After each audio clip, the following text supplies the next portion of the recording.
할렐루야. 우리 앞뒤 좌우에 있는 사람들과 함께 얼굴을 마주하며 인사하도록 하겠습니다. 하나님의 평화가 당신과 함께하기를 원합니다.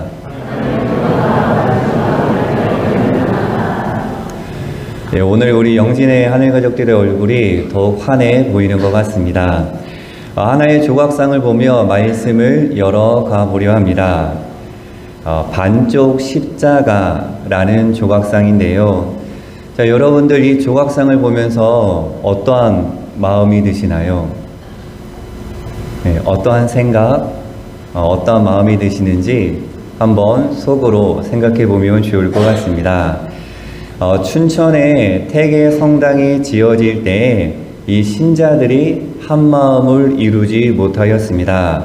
이를 보고 초대 주임 신부님께서 무엇보다 교우 간의 화합을 가장 중요한 과제로 생각했습니다.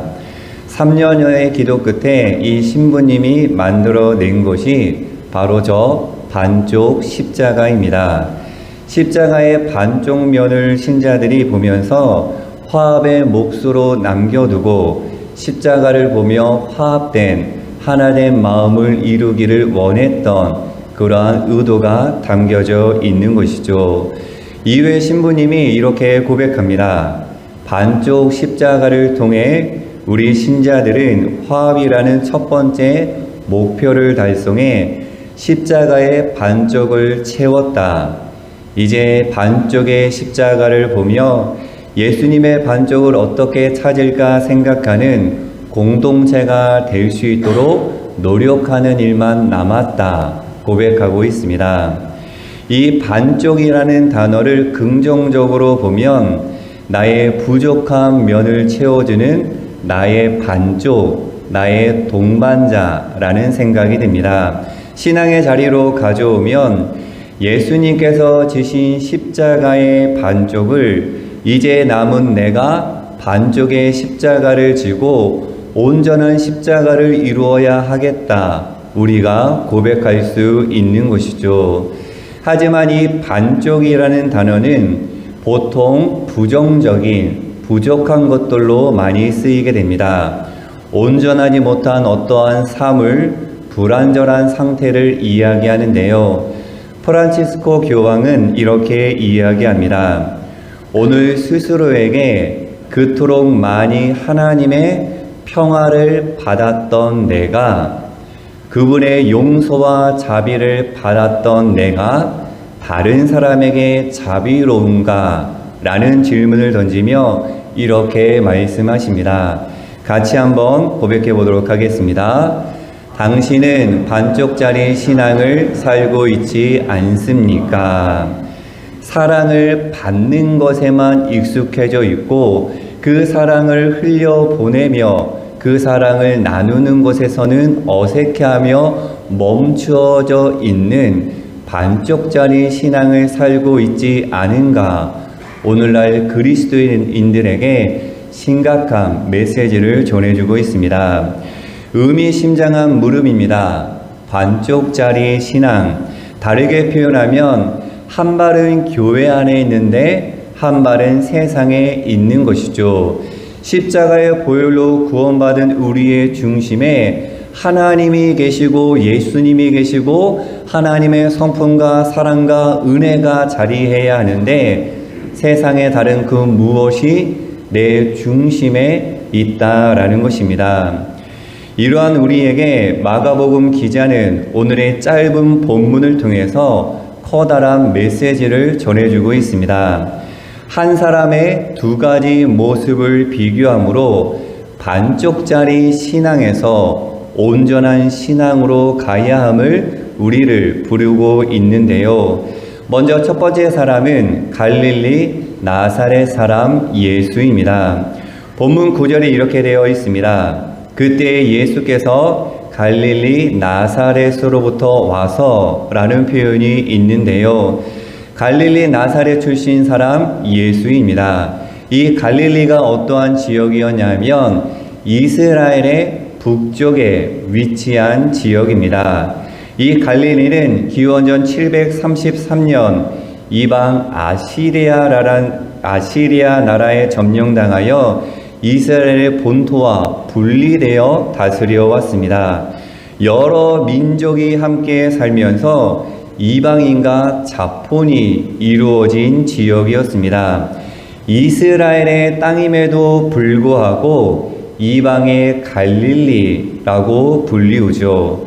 이스라엘의 순수 혈통을 무시하고 이방인들과 혼인하여 사는 사람들이 사는 지역, 당시 유대인들로부터 멸시와 천대를 받는 갈릴리 지역이었으며 갈릴리 사람들이었습니다.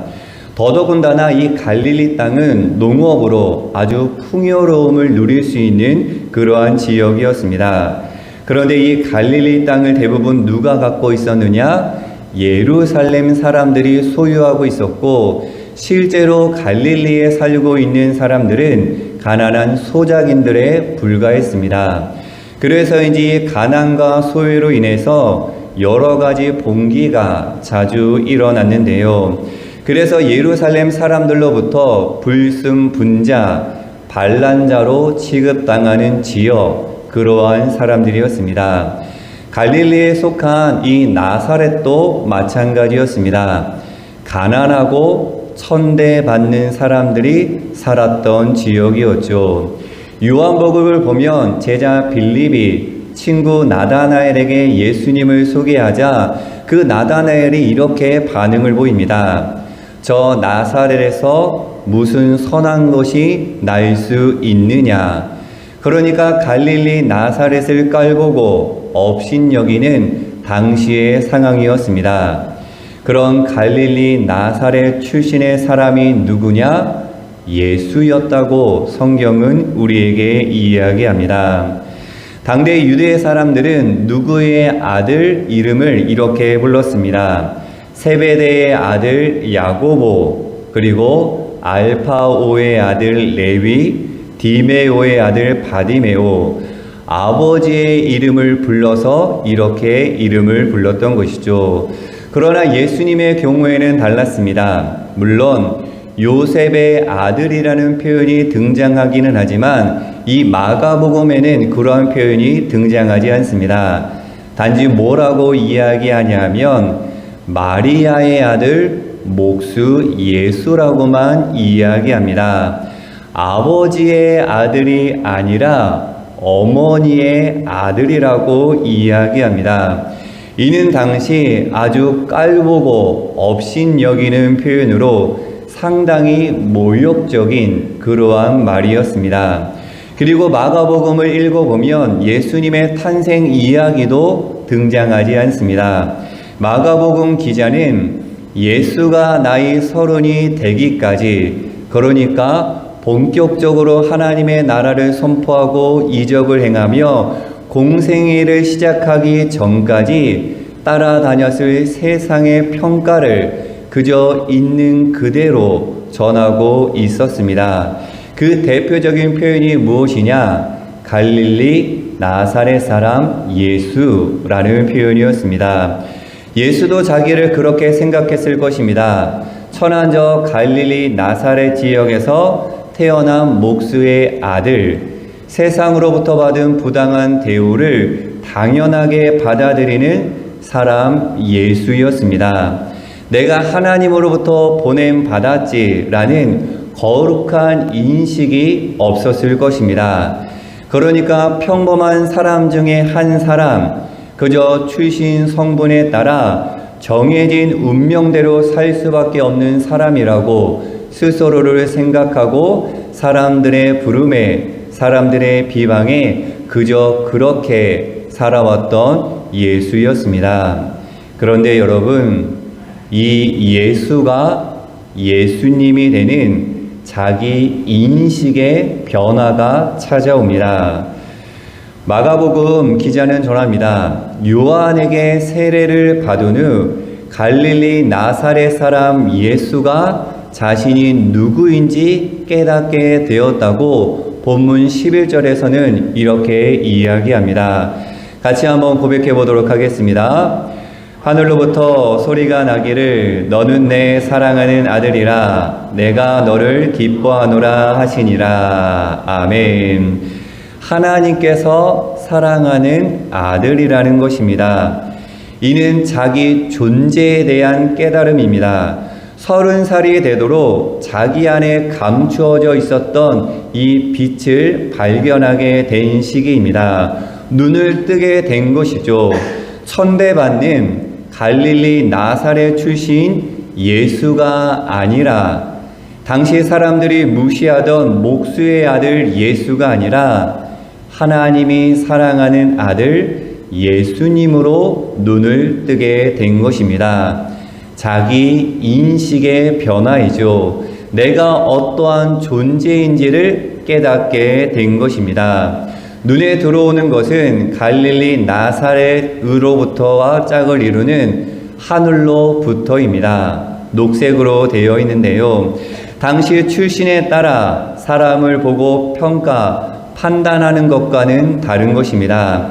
하늘로부터, 그러니까 하나님의 눈으로 봤을 때 예수가 아니라 예수님이라는 것이죠. 세상의 가치 기준으로 봤을 때에는 한 사람, 그저 한 청년, 한 아들로 보였던 예수가 하나님의 가치 기준으로 보자 하나님께 사랑받는 예수님이 되었다라는 것을 우리는 기억해야 합니다. 저와 여러분도 마찬가지입니다. 예수가 갈릴리 나사렛 지역의 출신이었다면 우리도 각자의 출신 지역과 학문, 주어진 환경들이 있을 것입니다. 직업과 재산, 지위, 학력, 이러한 것들이죠. 이러한 것들로 바라본다면 우리는 많이 가진 것들로 뿌듯해하고 적게 가진 것으로 의기소침해질 수밖에 없습니다. 유대 예루살렘 출신이어서 우쭐대고 저 갈릴리 나사렛 출신이어서 쭈그리며 사는 것과 마찬가지인 것이죠. 이러한 것입니다. 저와 여러분이 하나님의 딸과 하나님의 아들이라는 타이틀보다는 힘이 세고 잘 나가는 재벌, 권력자의 자녀라는 타이틀이 더 부럽게 느껴지는 그러한 상황인 것이죠. 그러한 심성을 갖고 있는 저와 여러분들에게 하나님께서는 오늘 이렇게 말씀하십니다. 너는 내 사랑하는 딸과 아들이다. 내가 너로 인하여 기뻐한다라고 오늘 말씀하고 있습니다. 바라고 원하기는 갈릴리 나사렛 출신 예수가 너는 내 사랑하는 아들임을 깨달은 것처럼 저와 여러분도 주어진 조건과 상황, 나의 모든 것과는 상관없이 하나님께서 사랑하시는 딸임을, 하나님께서 사랑하시는 아들임을 깨달을 수 있기를 간절히 소망합니다. 하나님께서 영진의 하늘 가족 한 영혼 한 영혼을 향하여 오늘 이렇게 말씀하십니다. 너는 내 사랑하는 딸이다. 너는 내 사랑하는 아들이다. 내가 너를 기뻐한다. 사랑하는 여러분, 이 말씀이 저와 여러분 마음속 깊숙이 자리하기를 간절히 축복합니다. 이 자기 존재에 대한 깨달음은 애벌레와 나비의 모습을 통해서 우리는 더욱 분명히 깨달을 수가 있습니다. 여러분, 애벌레가 할 수 있는 일이 뭐가 있을까요? 애벌레. 꿈틀꿈틀 거리는 거, 또 기어 다니는 거, 또 애벌레가 조금 애쓰면 뭘 할 수 있을까요? 그렇죠. 애벌레가 아직 날 수는 없지만 굴러다닐 수는 있을 것 같습니다. 자, 나비가 되기 전에 이 애벌레가 할 수 있는 일은 그저 땅을 기어 다니는 것이 전부입니다. 땅바닥에서 기고 뒹구는 것 뿐입니다. 그러니까 애벌레만 봤을 때 이 하늘을 난다는 것은 도저히 상상할 수 없는 일이죠. 애벌레가 아무리 애써도 기어가는 것이요, 조금 애벌레가 빨라봤자 굴러가는 것이 전부입니다. 그런데 이 애벌레가 번데기의 껍질을 벗어버린 후에는 180도 달라집니다.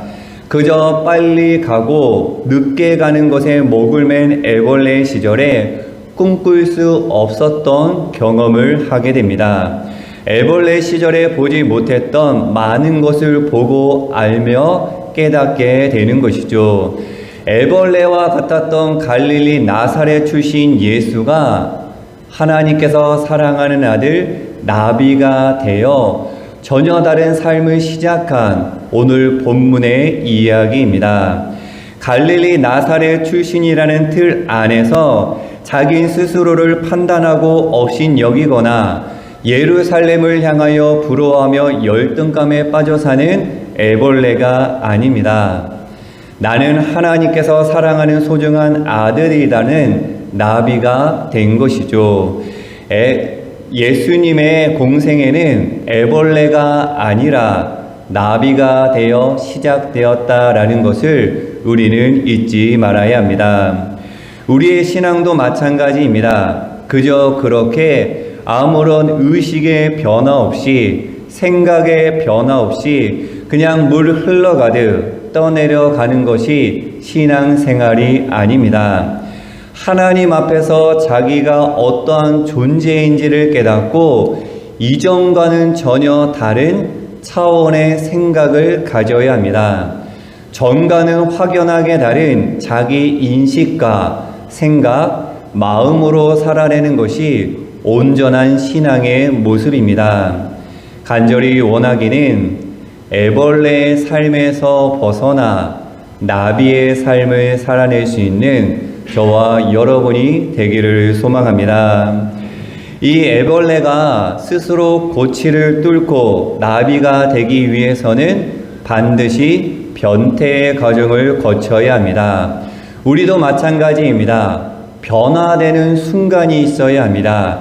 예수님을 나의 구주로 영접하는, 우리가 흔히 이야기하는 예수님을 만나는, 깊이 만나는 첫사랑의 감격이 우리에게 있어야 하는 것이죠.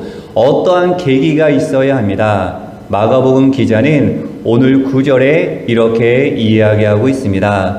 같이 한번 읽어보도록 하겠습니다. 그때 예수께서 갈릴리 나사렛으로부터 와서 요단 강에서 요한에게 세례를 받으시고, 아멘. 무엇이냐면 따라해 보도록 하겠습니다. 세례. 다시 한번 세례. 애벌레가 나비가 되는, 예수가 예수님이 되는 갈릴리 출신 사람이 하나님의 사람이 되는 순간이 바로 저 세례의 순간입니다. 이 세례는 죄를 인정하고 고백하고 예수님의 십자가의 보혈로 그 죄를 내가 씻음 받았다 결단하며 고백하고 하나님의 자녀로 살겠다라는 다짐입니다. 한 걸음 더 나아가 내가 하나님께 사랑받고 있었구나, 하나님께서 나를 사랑하셨어 라는 자기 인식의 깨달음입니다. 세상의 기준과 세상의 시선이 아닌 하나님 앞에서 내가 어떠한 존재인지를 깨닫는 것, 그것이 바로 세례에 담긴 진정한 의미입니다.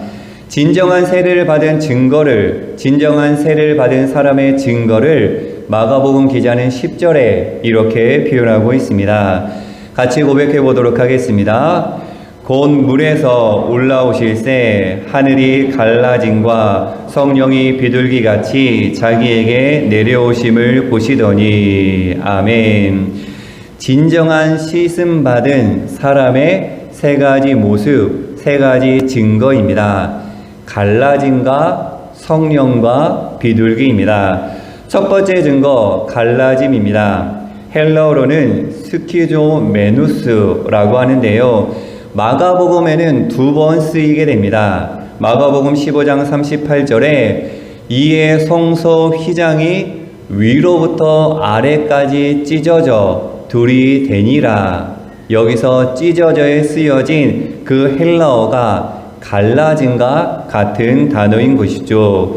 여기서 휘장은 어떠한 역할을 한 것이냐면 대제사장만이 들어갈 수 있는 지성소와 성소를 구분하는 것이 바로 휘장이었습니다.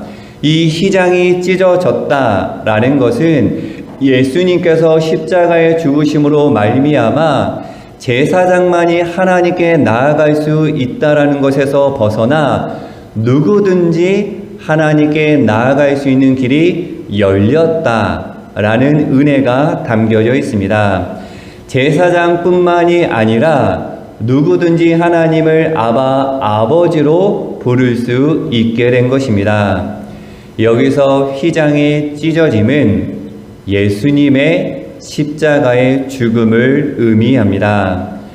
예수님의 찢어짐을 의미하는 것이죠. 하나님께 나아갈 수 없었던 애벌레와 같은 저와 여러분이 이 십자가의 보혈을 통해서 하나님께 나아갈 수 있는 길이 열리게 된 것입니다. 이를 우리는 은혜라고 고백합니다. 하늘의 갈라짐에 담긴 의미입니다. 두 번째 증거는 성령입니다. 푸니우마라고 하는데요. 오늘 본문에서는 깨끗한 마음, 거룩한 영이라는 뜻으로 쓰였습니다. 즉 하나님의 은혜를 받은 사람에게는 성령이 충만한데 그 성령의 충만함이 어떻게 드러나느냐? 깨끗함과 거룩함으로 드러나게 된다라는 것이죠. 세상이 바라보는 열등감과 자기 비하와 같은 더러운 마음, 더러운 영에서 벗어나 하나님께 인정받고 하나님께 사랑받는 그 은혜의 충만함을 가지고 깨끗함과 거룩함을 드러내는 성령의 충만함을 이야기하고 있습니다. 마지막 증거는 비둘기입니다. 우리 한번 따라해 보도록 하겠습니다. 새로운 세상의 메신저. 다시 한번 새로운 세상의 메신저. 자, 노아의 홍수 때 물에 완전히 잠겼다가 새로 드러난 세상을 처음 알려준 동물이 무엇이죠? 비둘기였습니다. 진정한 씻음을 받은 사람은 세상에 하나님의 사랑을 전해야 하는 메신저가 되어야 한다라는 의미가 저 비둘기라는 단어에 담겨져 있는 것이죠.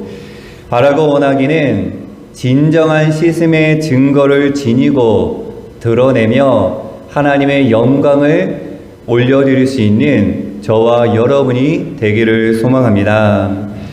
그런데 여러분, 한 가지 물음이 생기게 됩니다. 저와 여러분은 이미 무엇을 받았죠? 그렇죠. 세례를 이미 받았습니다. 세례를 받은 하나님의 자녀들이죠. 그런데 왜 너는 내 사랑하는 아들이라 내가 너를 기뻐하노라 하는 이 말씀이 우리 마음속에 큰 울림으로 다가오지 않을까? 왜 세례는 받았는데, 왜 예수님을 믿는데, 예수님을 그리스도로 고백하고 있는데 이 세 가지의 진정한 증거가 우리의 삶 속에 드러나지 않을까라는 물음이 우리에게 던져지게 되는 것이죠. 이 물음에 대한 해답이 오늘 말씀 제목에 담겨져 있습니다. 말씀 제목 읽어보도록 하겠습니다. 시작. 다시 한번 시작. 반쪽입니다. 반쪽이 문제입니다. 온전함이 아닌 반쪽에 머물러 있기 때문이죠. 마가복음 1장 5절과 9절에 요단강에서라는 똑같은 표현이 등장합니다. 5절에서는 유대 지방과 예루살렘 사람들이 세례받은 요단강이요, 9절은 예수님께서 세례받은 요단강입니다. 헬라어 원문을 통해서 직역하게 되면 5절의 요단강에서는 요단강 안에서 움직임이 없는 정적인 그러한 표현을 하고 있습니다. 그런데 9절을 보면 요단강에서 요단강 속으로 움직이는 동적인 그러한 의미를 담고 있는 것이죠. 즉 5절이 세례를 받기 위해 몸이 요단강 속에 반쯤 담겨져 있는 상태라면 9절은 세례를 받기 위해 요단강에 완전히 잠기도록 속으로 들어간 상태입니다. 사람들이 받은 세례와 예수님의 받은 세례가 이러한 차이점을 가지고 있는 것이죠. 당시 세례를 받은 사람들과 다르게 예수님께서는 완전히 몸을 요단강 속에 들어가 담갔다. 갈릴리 나사렛 출신 예수라는 사람은 완전히 죽고 물속에서 다시 올라오므로 하나님께서 사랑하는 아들 예수님으로 온전히 되살아나게 된 것입니다. 완전한 씻음을 받은 예수님의 모습입니다. 이렇게 완전히 씻김을 받고 나니 깨끗해지고 깨끗해지니 무엇이 찾아오느냐? 거룩한 영, 성령이 찾아오게 되어서 하나님의 뜻을 전하는, 하나님의 나라를 전하는, 하나님의 역사를 이루어가는 공생의 삶을 예수님께서 시작하게 된 것입니다. 사랑하는 영진의 하늘가족 여러분, 여러분들은 어디까지 담그셨나요? 반쪽만 담그셨습니까? 아니면 온전히 담그셨습니까? 바라고 원하기는 예수님처럼 완전히 몸을 담가 진정한 씻음이 저와 여러분에게 허락되기를 간절히 축복합니다. 애벌레의 상태에서 벗어나지 못하고 애벌레의 삶에서 전전긍긍하는 것이 아니라 예수님의 보혈로 전혀 다른 나비가 되어서 온전한 변화를 이루어서 하나님의 역사를 이루고 갈 수 있는, 세상에서 구별된 삶을 당당하게 살아갈 수 있는 저와 여러분의 삶이 되기를 간절히 축복합니다. 우리의 생각, 우리의 마음, 우리의 가치관이 전폭적으로 바뀌어야 합니다. 애벌레의 습성, 기고 둥그는 습성에서 머물면 안 됩니다. 하나님의 은혜를 받았다면 애벌레에서 벗어나 하늘을 나는 그 자유함 가운데 하나님의 영광을 드러내야 하는 것이죠. 반쪽짜리 신앙이 아니라 온전한 신앙이 되는 저와 여러분이 되기를 간절히 축복합니다. 하나님을 향한 온전한 신뢰, 예수님의 십자가의 보혈에 대한 이 전적인 믿음을 가지고 하나님께서 오늘 나에게 들려주시는 너는 나의 사랑하는 딸이다, 내가 너를 사랑한다, 내가 너를 기뻐한다 라는 말씀을 가지고 이전과는 전혀 다른 삶을 살아내었던 예수님처럼 갈릴리 출신 나사렛 사람 예수에서 하나님께서 사랑하시는 아들이 되었던 예수님처럼 우리도 애벌레에서 나비로 전적인 변화가 이루어져 하나님께 영광을 올려드릴 수 있기를 간절히 소망합니다.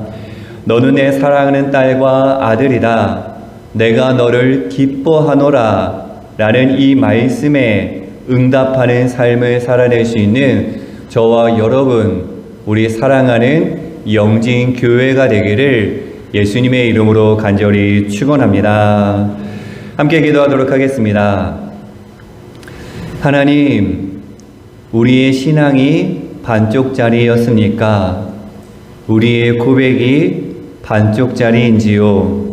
우리의 찬양과 우리의 헌신과 우리의 봉사가, 우리의 섬김이 반쪽짜리였습니까? 오늘 들려주신 말씀을 통해 온전함의 자리로 나아갈 수 있는 영진의 하늘 가족들이 될 수 있도록 축복하여 주시옵소서. 애벌레가 나비가 되었듯이 갈릴리 출신 사람이 하나님의 사람이 되었듯이 우리도 온전한 하나님의 딸과 아들이 되어 이 땅에서 하나님을 드러낼 수 있도록 인도하여 주시옵소서. 하나님께 사랑받는 존재로 하나님께 사랑받는 딸과 아들이라는 자의식을 가지고 이 세상에서 당당하게 살아갈 수 있도록 역사하여 주시옵소서. 이번 주간에도 인도하실 하나님을 신뢰하며 예수 그리스도의 이름으로 간절히 기도하옵나이다. 아멘.